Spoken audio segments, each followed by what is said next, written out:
Hello parents and welcome back to my channel. Babies को fever आना आम बात है, बट कब पैनिक करना चाहिए, कब बेबी को लेके डॉक्टर के पास जाना चाहिए, कब मेडिसिन देना चाहिए, ये जान लेना ज़रूरी है। तो आज इस वीडियो में मैं फीवर से जुड़ी ऐसी कुछ बातें आप लोगों को बताने वाली हूँ जो आप लोगों के लिए जान लेना बहुत ज़रूरी है। एज पेरेंट्स बेबीज़ की छोटी सी छोटी बातों को लेके हम बहुत ज़्यादा वरीड हो जाते हैं और बेबीज़ को फीवर आना भी आम बात है और उस बात को लेके भी हम बहुत ज़्यादा वरीड हो जाते हैं।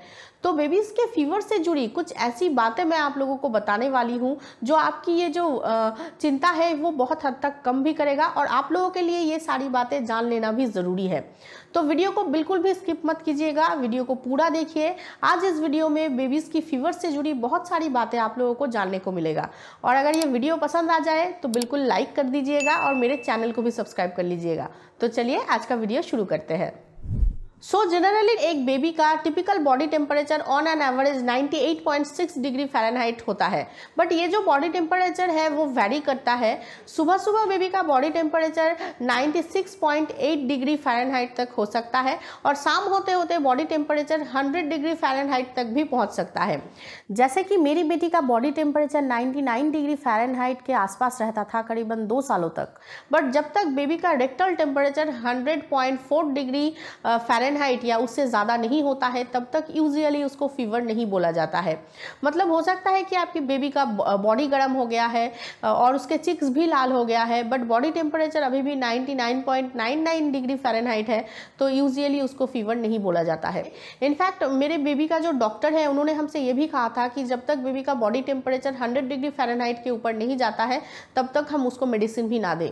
बेबी का बॉडी टेम्परेचर कई कारणों की वजह से गर्म हो सकता है, जैसे कि वेदर चेंज की वजह से गर्म हो जाता है, या तो फिर शाम को या सुबह बेबी का बॉडी टेम्परेचर अलग अलग हो सकता है, या तो फिर गर्मियों में अगर आप अपने बच्चे को बहुत ज़्यादा कपड़े पहना देंगे तो भी उनका बॉडी टेम्परेचर बढ़ जाता है। इनफैक्ट ज़्यादा कपड़े पहनाने की वजह से हीट स्ट्रोक भी हो सकता है और तब भी बेबी का बॉडी टेम्परेचर बढ़ जाता है। कहने का मतलब यह है कि जब तक बेबी का बॉडी टेम्परेचर 100.4 डिग्री फ़ारेनहाइट के ऊपर नहीं जाता है तब तक यूजुअली उसको फीवर नहीं माना जाता है। सेकेंडली, एक इन्फेंट का बॉडी टेम्परेचर चेक करने का कई मेथड होता है। आप बेबी का आउटफिट टेम्परेचर ले सकते हैं, बेबी का ओरल टेम्परेचर ले सकते हैं और बेबी का रेक्टल टेम्परेचर भी ले सकते हैं, बट यूजुअली बेबीज़ का रेक्टल टेम्परेचर ही ज़्यादा एक्यूरेट होता है। तो इसीलिए न्यूबॉर्न बेबी से लेके 3 इयर्स तक बेबीज़ का रेक्टल टेम्परेचर ही रीड करना चाहिए क्योंकि वो ज़्यादा एक्यूरेट होता है। और बेबीज़ के लिए हमेशा डिजिटल थर्मोमीटर ही यूज़ करना चाहिए। बेबीज़ के लिए कभी भी ग्लास थर्मोमीटर यूज़ नहीं करना चाहिए क्योंकि ग्लास थर्मोमीटर टूट सकता है और अंदर की जो टॉक्सिक मरकरी है वो बेबीज़ के लिए हार्मफुल हो सकता है। इसीलिए हमेशा बेबीज़ के लिए डिजिटल थर्मोमीटर ही हमेशा यूज़ करना चाहिए क्योंकि वो ज़्यादा सेफ होता है। और बेबी का जो फीवर है वो वायरल है या बैक्टीरियल है वो भी जान लेना ज़रूरी है। मतलब बेबी का जो फीवर आया है वो वायरल फीवर है जो कि वायरस की वजह से आया है, या तो फिर बैक्टीरियल फीवर है जो किसी बैक्टीरियल इन्फेक्शन की वजह से आया है। ये जान लेना ज़रूरी है क्योंकि डिफरेंस मैटर करता है। अगर बेबी को वायरल फीवर आया है, मतलब कॉमन कोल्ड कफ या फ्लू की वजह से फीवर आ गया है, तो उसका मेडिसिन अलग है, उसका ट्रीटमेंट अलग होता है और आपका बच्चे का देखभाल करने का तरीका भी अलग होगा। और अगर बच्चे को बैक्टीरियल फीवर हुआ है, बैक्टीरियल किसी इन्फेक्शन की वजह से फीवर आया है, तो उसके मेडिसिन ट्रीटमेंट अलग होता है और आपका देखभाल करने का तरीका भी अलग होगा। और अगर आपके बच्चे को बैक्टीरियल किसी इन्फेक्शन की वजह से बैक्टीरियल फीवर आया है तो वो अच्छे से ट्रीट करना चाहिए, वरना बाद में ये और ज़्यादा प्रॉब्लम क्रिएट कर सकता है।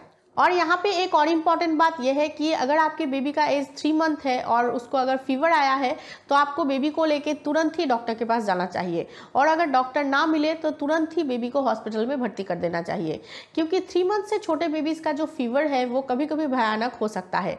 इनफैक्ट डॉक्टर से बिना पूछे कोई भी मेडिसिन आपको बेबी को बिल्कुल भी नहीं देना चाहिए, वो तो कभी भी नहीं देना चाहिए। किसी भी एज के बच्चे को कभी भी डॉक्टर से पूछे बिना कोई भी मेडिसिन बिल्कुल भी नहीं देना चाहिए और 3 मंथ से छोटे बेबीज़ को तो बिल्कुल भी नहीं देना चाहिए। 3 मंथ से छोटे बेबीज़ का फीवर कभी कभी बहुत भयानक हो सकता है, इसीलिए अगर 3 मंथ से छोटे बेबीज़ को फीवर आया है तो पहले तो आप उसको लेके डॉक्टर के पास जाइए और अगर डॉक्टर ना मिले तो उसको हॉस्पिटल में ज़रूर लेके जाइए और भर्ती कर दीजिए और डॉक्टर जो भी बोले वही आपको करना चाहिए। और कभी कभी बेबी को 103 फीवर आने पर भी बेबी खेलता रहता है, और कभी कभी बेबी को 101 बुखार आने पर भी बेबी बिल्कुल वीक पड़ जाता है।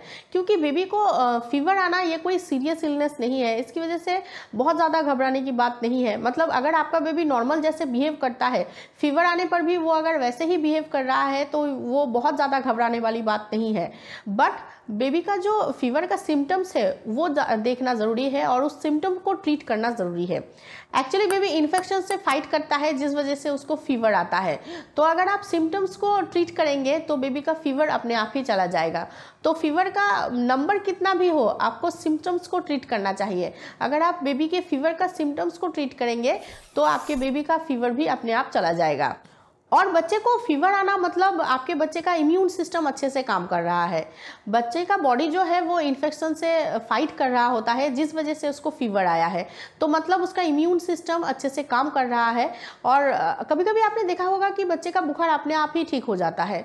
बट हाँ, आपको उतना ज़्यादा घबराने की ज़रूरत नहीं है अगर बच्चे को फीवर आया है तो।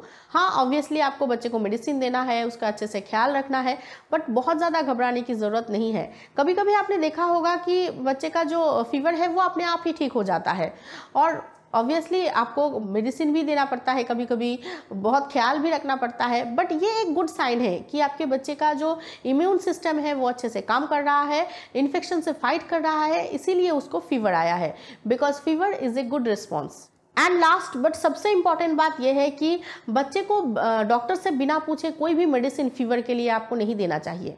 हल्के फुल्के फीवर के लिए आप बच्चे को पानी की पट्टी दे सकते हैं, फोरहेड में या बगल में पानी की पट्टी से बॉडी टेम्परेचर कम हो जाता है। बच्चे को बहुत ज़्यादा बुखार होने पर आप सिर भी धुला सकते हैं, इससे भी बॉडी टेम्परेचर कंट्रोल में आ जाता है। बट हाँ, डॉक्टर से बिना पूछे कोई भी चीज़ आपको नहीं करनी चाहिए, और कोई भी मेडिसिन डॉक्टर से बिना पूछे आपको बिल्कुल भी नहीं देना चाहिए। बच्चों को फीवर की मेडिसिन सही क्वांटिटी में देना चाहिए, तो इसीलिए डॉक्टर की प्रिस्क्रिप्शन देख के ही आपको सही मेडिसिन सही क्वांटिटी में और कितनी बार देना चाहिए वो देख के ही बच्चे को मेडिसिन दीजिए। अगर ये छोटी छोटी बातें अगर आप ख्याल रखेंगे तो बच्चे का फीवर उतना ज़्यादा घबराने वाली बात नहीं है। तो ये थी बच्चों की फीवर से जुड़ी कुछ छोटी छोटी बातें जो कि जान लेना बहुत ज़्यादा ज़रूरी था। तो बस आज के वीडियो में इतना ही। आई एम श्योर कि ये वीडियो आप लोगों के लिए हेल्पफुल रहा होगा, तो प्लीज़ इस वीडियो को एक लाइक ज़रूर कर दीजिएगा। मेरे चैनल को सब्सक्राइब करना बिल्कुल भी मत भूलिएगा, और प्लीज़ इस वीडियो को ज़्यादा से ज़्यादा पेरेंट्स तक पहुँचाइएगा। Thank you for watching.